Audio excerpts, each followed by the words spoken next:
Did you guys hear the story about how the Kenyan president and his wife are selling the citizens of Kenya into slavery in Saudi Arabia in 2025? Oh my goodness, African leaders. The story is so crazy. Like, a report just came out about it, and the details are mind-boggling. Let me show you what I found. So a team of investigative journalists have been working on this story for over a year now, and they've released their reports. And they found out that in 2025 alone, over 250 young Kenyans have been unalived in Saudi Arabia. Yes, 250 from just Kenya have been unalived in Saudi Arabia. And guess the crazy part? Most of these women, if not all, were sent to Saudi Arabia by the Kenyan government. And the president of Kenya and his wife have interest, majority interests in these companies.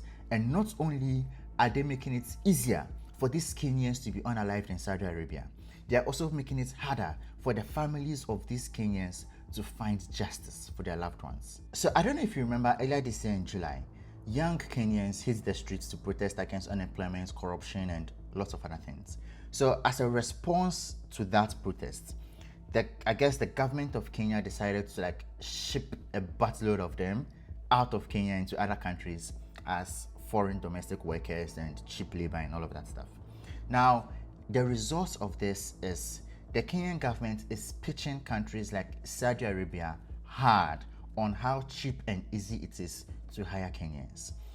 Now, you know already that in Saudi Arabia, domestic workers are always being abused, and lots of different countries are trying to put protections in place for their citizens. For instance, in Philippines, they've created helplines that their citizens can call if they feel like they're being abused in Saudi Arabia, and they've put reform in place to make sure that employers can't seize their passports and all of those stuff. And so they've also increased wages for Filipinos working in countries like Saudi Arabia. Now, the Kenyan government saw this and were like, wait, if other people are trying to make it better for their citizens living in Saudi Arabia and working as domestic workers, what if we do the exact opposites and we make it worse for our people? And so they undercut the Filipinos and the Indians, and now they've put a maximum cap on how much Saudis can pay Kenyans, and that's $250 a month. So if you're a young Kenyan going to work as a domestic worker in Saudi Arabia or as a farmhand or whatever it is, you can only be paid a maximum of $250. That's 40% less than what other countries are negotiating for their own citizens. And so instead of negotiating a salary increase, Kenyans are rather negotiating salary decrease. And that's not the worst part. The worst part is the Kenyan government is also saying, if you're in Saudi Arabia and you need help, well, good luck. Because they've created no form of support. And that's why over 250 people have been unalived and nothing has been done about it. People who have tried to seek justice for their loved ones have met roadblocks all across.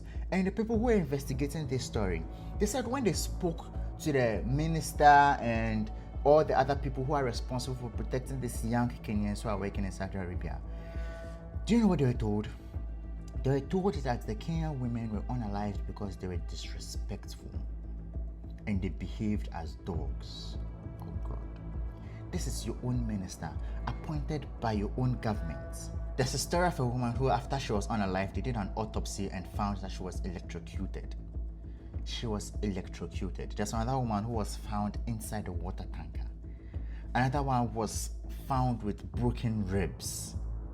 I guess the punishment for being rude and disrespectful to your employer is electrocution.